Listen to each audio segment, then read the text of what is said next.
अस्सलाम वालेकुम प्यारे बच्चों, आज मैं एटॉमिक रिसर्चर का लेक्चर नंबर 3 रिकॉर्ड कर रही हूँ। मैंने कह रहा है मैं आप लोगों को प्रोटॉन्स डिस्कवर करवा देते और उसकी प्रॉपर्टीज़ भी पढ़ा दी थी। आज मैं न्यूट्रॉन्स को डिस्कवर करवाऊंगी, ठीक है।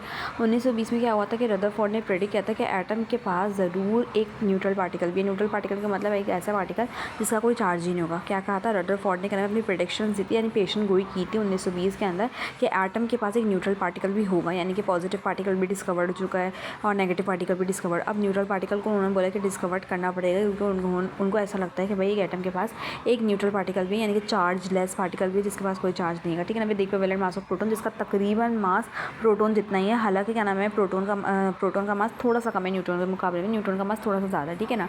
Different scientist started working on this neutral particle. अपना डिफरेंट कंट्रीज़ के साइंटिस्ट का नाम है, इसका नाम न्यूट्रल पार्टिकल पे काम करना स्टार्ट होगा। लेटर क्या हुआ कि 1932 में क्या हुआ कि चैडविक आया, जेम्स चैडविक आए, जो कि क्या नाम है कामयाब हो गए न्यूट्रॉन को डिस्कवर करने। न्यूट्रॉन क्या आएगा, एटम का न्यूट्रल पार्टिकल है, यानी कि जो रदरफोर्ड की प्रेडिक्शन 1920 में थी वो 12 साल के बाद क्या हो गई, सही साबित हो गई। 12 साल के बाद क्या हो गई, सही साबित हो गई, ठीक है ना। चैडविक ने क्या पाया, Chadwick found that when alpha particles, Chadwick ने क्या किया, अल्फा पार्टिकल्स थे, ठीक है ना। अल्फा पार्टिकल्स होते हैं पॉजिटिवली चार्ज पार्टिकल्स होते हैं। अल्फा पार्टिकल्स क्या होते हैं, ये पॉजिटिवली चार्ज पार्टिकल्स होते हैं। बात याद रखनी है। बॉम्बार्ड का मतलब होता है फेंकना, सही है ना, फेंकना। जैसे सपोज करो वो नहीं होती क्या नाम है, दीवारों पर लगी हुई होती हैं गोल गोल, और फिर उसके ऊपर हम क्या नाम है शूट करते हैं, तो इस तरीके से ना बॉम्बार्ड करवाया अल्फा पार्टिकल्स को। उन्होंने बॉम्बार्ड करवाया किसके ऊपर, बेरिलियम की शीट के ऊपर, ठीक है ना। बेरिलियम एक एलिमेंट है, उसकी ना शीट ले ली, उसके ऊपर क्या नाम है अल्फा पार्टिकल्स को बॉम्बार्ड करवाया, यानी अल्फा पार्टिकल्स को उसके ऊपर फेंका बेरिलियम की शीट के ऊपर। तो एज अ रिजल्ट क्या हुआ कि कुछ पेनिट्रेटिंग रेडिएशंस निकली। पेनिट्रेटिंग का मतलब होता है कि आर पार हो जाए। सपोज करो गोली जो लगती है ना, जो गोली होती है, फायर जो लगती है, वो हमारे जो फ्लैश होता है, यानी हमारे बॉडी का जो गोश्त होता है, उससे आर पार हो जाती है। तो बिल्कुल वैसे ही जो क्या नाम है जो रेस निकली है ना पेनिट्रेटिंग रेडिएशंस, वो आर पार हो सकती है। जो some penetrating radiation were given out.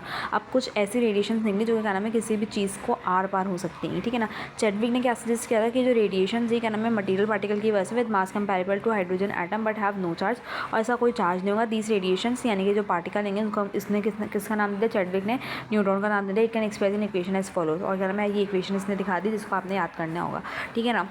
The neutron is fundamental particle of an atom, यानी ये एक अहम पार्ट है, ठीक है, एक अहम पार्ट है किसका, एटम का, प्रेजेंट इन न्यूक्लियस, जो कि न्यूक्लियस में प्रेजेंट होगा प्रोटॉन के साथ, ठीक है ना।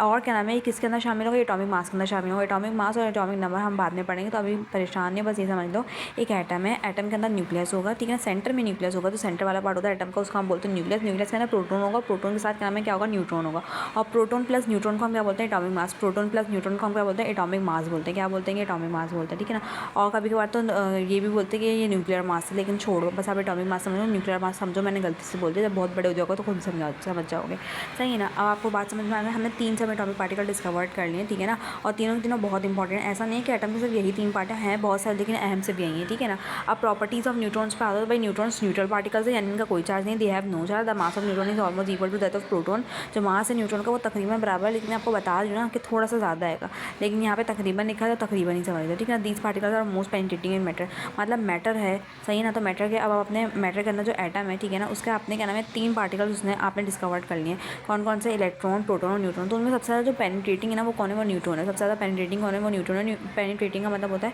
जो आर पार हो जाए, जो क्या हो जाए, आर पार हो जाए, सही है ना। तो ये इतनी क्या नाम है इतने ऐसे पार्टिकल्स हैं जो कि इजीली क्या हो सकते हैं, आर पार हो सकते हैं, ठीक है ना। अब क्या नाम है एटॉमिक नंबर, एटॉमिक मास और related with number of proton neutron. बेटा ये ना कोई इतनी खास बात है नहीं, तो आप इस पैरा को छोड़ भी सकते हो, सही है, इतनी खास बात नहीं। बस इसमें बोला जा रहा है कि अगर क्या नाम है जितने भी एटम्स इस दुनिया में, उसमें क्या नाम है इलेक्ट्रॉन भी है, प्रोटॉन भी है, तो फिर एक एटम दूसरे एटम से डिफरेंट कैसे होता है। तो ये डिपेंड करता है किसके ऊपर, ये डिपेंड करता है नंबर ऑफ प्रोटॉन्स पे, सही है ना। मतलब किसी एटम में नंबर ऑफ प्रोटॉन्स कम होंगे, किसी एटम में नंबर ऑफ प्रोटॉन ज़्यादा होंगे, तो किस पर डिपेंड करता है, नंबर ऑफ प्रोटॉन्स पे डिपेंड करता है। आप खुद पढ़ोगे आपको खुद समझ में आ जाएगा। अब एटॉमिक नंबर का जिसको आप Z से रिप्रेजेंट करते हो, एटॉमिक नंबर को आप किससे रिप्रेजेंट करते हो, Z से। जो नंबर ऑफ प्रोटॉन्स होते हैं ना न्यूक्लियस में, उसको हम क्या बोलते हैं, एटॉमिक नंबर। उसको हम क्या बोलते हैं, एटॉमिक नंबर। जो एक एटम के न्यूक्लियस के अंदर प्रोटॉन होते हैं ना, प्रोटॉन, उसके नंबर को हम क्या बोलते हैं, एटॉमिक नंबर। किससे रिप्रेजेंट करते हैं, Z से। इसका फॉर्मूला है कि एटॉमिक नंबर को आप रिप्रेजेंट करते हो Z से, जो कि बराबर है किसके, number of proton present in nucleus बराबर है total number of electron around nucleus. यानी कि मैंने आपको पहले ही बता दिया कि जो क्या नाम है न्यूक्लियस के अंदर जो प्रोटॉन है ना, ठीक है ना, वो सपोज करो 2 हैं, तो फिर इलेक्ट्रॉन भी 2 ही होंगे। एक एटम के अंदर जितने नंबर ऑफ प्रोटॉन होते हैं उतने नंबर ऑफ इलेक्ट्रॉन होते हैं, ये बात आपने याद रखनी है, ठीक है।